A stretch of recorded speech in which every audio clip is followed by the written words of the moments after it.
حضرت ابو سعید عبداللہ رحمت اللہ تعالیٰ علیہ فرماتے میں بغداد میں حضور غوث پاک کا کلاس فیلو تھا، غوث پاک کے ساتھ پڑھتا تھا میں تھا ایک بڑا ذہین سٹوڈنٹ تھا، اس کا نام ابن سکا تھا، ہمارا کلاس فیلو۔ کہتے ہیں بغداد میں ایک بزرگ آئے، شاہ محمد غوث ان کا نام تھا، اس زمانے میں بھی شاہ غوث نام کے بزرگ تھے، میں آپ کو کوئی 950,000 سال کے قریب کی بات بتا رہا ہوں۔ کہتے ہیں ہمارا ارادہ بنا چلو اللہ کے نیک بندے کی زیارت کر رہے ہیں۔ ہم چلے تو رستے میں ابن سکا کہنے لگا لوگ کہتے ہیں کہ وہ بابا آ بھی جاتا ہے غائب بھی ہو جاتا ہے، میں تو ولی تب مانوں گا جب میرے سوالوں کے جواب دے گا، میں پہلے جاؤں گا آزمائش کروں گا۔ یہ جو لوگ ولی کی آزمائش کرنے جاتے ہیں یہ پہلے خود تو دیکھ لیں کہ اس قابل بھی ہے کہ نہیں۔ بھئی میں تو اس قابل نہیں ہوں کہ میں آج تک اس قابل نہیں کہ میں کسی کو دیکھ کے بتا سکوں کہ یہ بندہ کامل ہے کہ نہیں، لیکن آزمائش کرنے چلے جاتے ہیں پہلے دیکھوں گا پھر جا کے کچھ کروں گا، تو اتنی پوزیشن ہے کہاں سے وہ نظر لاؤ گے؟ ولی را ولی می شناخ، شیخ سعدی کہتے ہیں ولی کو جاننے کے لیے تو کسی ولی کی ضرورت ہے، وہ بنائے بتائے گا کہ ولی، بھائی کاریگری بتائے گا نا بندہ کاریگر ہے کہ نہیں، کہ اناڑی نے بتانا ہے، یہاں اناڑی کہہ رہا ہے نہیں یہ نہیں دی ولی، تجھے کیسے پتا چلا؟ فرماتے وہ ابن سکا کہنے لگا پہلے دیکھوں گا، اگر میری سمجھ میں بابے نے میرے سوال کا جواب ہی نہیں دینا تو ابو سعید عبداللہ کہتے ہیں میں نے کہا ابن سکا نہیں یار اس طرح نہ کہے، سوال تو بابا جواب دے ہی دے گا، لیکن میرا ارادہ یہ ہے کہ ایک دو سوال پوچھوں گا پھر پتہ چلے گا کہ بابا کس قابل ہے۔ کہتے ہیں ہم دونوں باتیں کرتے رہے، حضور عبد القادر جیلانی اسٹوڈنٹ تھے اس زمانے میں، چپ رہے۔ ہم نے کہا کہ آپ کیا کریں گے؟ کہنے لگے میں نے نہیں سوال کرنا، میں امتحان لینے نہیں جا رہا، میں تو اللہ کے بندے کا دیدار کرنے جا رہا، تو زیارت کرنے جا رہا ہوں رب کا بندہ سمجھ کے، حضور کا غلام سمجھ کے جا رہا ہوں، میں کوئی امتحان لینے جا رہا ہوں، نہ بھی بابا سوالوں کا جواب دے تو مجھے انشاءاللہ اللہ کا بندے کے دیدار کا ثواب مل جائے گا، میں جا رہا ہوں، میں نہیں تمہارے رٹے میں جاتا۔ کہتے ہیں ہم تینوں پہنچ گئے، جب ہم اندر گئے تو بابا جی اپنی نشست پہ کوئی نہیں تھے، وہ چل کے نہیں آئے، اچانک ہم نے آنکھ جھپکی تو بابا جی ہمارے سامنے موجود تھے، سلام لی تو وہ تو جلال میں آ گئے، کہنے لگے ابن سکا تو کہتا تھا کہ بابا کو سوالوں کا جواب نہیں آئے گا، جا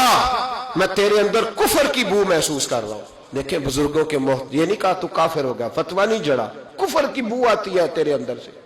اور کابو سعید تو کہتا تھا پہلے آزماؤں گا، جا تو بھی دنیا دار ہو جائے گا۔ اور پھر کہتے ہیں عبد القادر جیلانی کی طرف نظر اٹھی، وہ پیار سے گئے تھے تو بابا جی کا جلال ہم نے ان کی طرف دیکھا تو بابا جی کو پیار آنے لگ گیا، اٹھ کے حضرت عبد القادر جیلانی کے پاس گئے، ماتھا چوما، کہنے لگے بیٹے میں تو دنیا سے چلا جاؤں گا پر اس بغداد میں ایک وہ وقت بھی آئے گا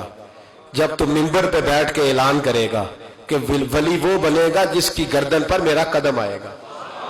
تو نے یہ پیار کیا میرے ساتھ؟ فرمایا بیٹا میں جب تک رہوں گا تیرے لیے دعا کروں گا۔ حضرت ابو سعید عبداللہ کے پھر ایک وقت آیا کہ ابن سکا بہت بڑا عالم بن گیا، پر علم پڑھے دا مان نہ کریے، مت تاکھی میں پڑھیا، او جبار کہار صداوے، متے روڑ دیویں دودھ کڑیا۔ کہنے لگے پھر وہ وقت بھی آیا کہ روم کے عیسائی بادشاہ کے دربار میں ملازم ہو گیا، وہاں کچھ لکھنے پڑھنے کی ڈیوٹی اسے مل گئی اور بڑی ڈنگے مارنے لگا کہ میں روم کے بادشاہ کا وزیر بن گیا ہوں۔ پھر ایک وقت وہ آیا کہ روم کے عیسائی بادشاہ کی لڑکی پر عاشق ہو گیا، کہنے لگا میرا نکاح کر دو، تو بادشاہ کہنے لگا تو عیسائی ہو جا میں کر دوں گا، کہنے لگے پھر وہ عیسائی ہوا۔ پھر ہم نے اس کی وہ حالت دیکھی کہ اس کے منہ میں کیڑے جاتے تھے، اس کے ناک سے نکلتے تھے، کیوں؟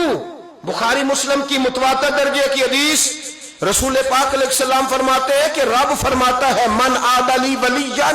فقد آذنت بالحرب، اللہ فرماتے ہیں جس نے میرے ولی سے دشمنی کی میرا اس کے خلاف اعلان جنگ ہے۔ تو جس سے اللہ جان کرے، یہ بخاری مسلم ہے متواتر درجے، اللہ جان کرے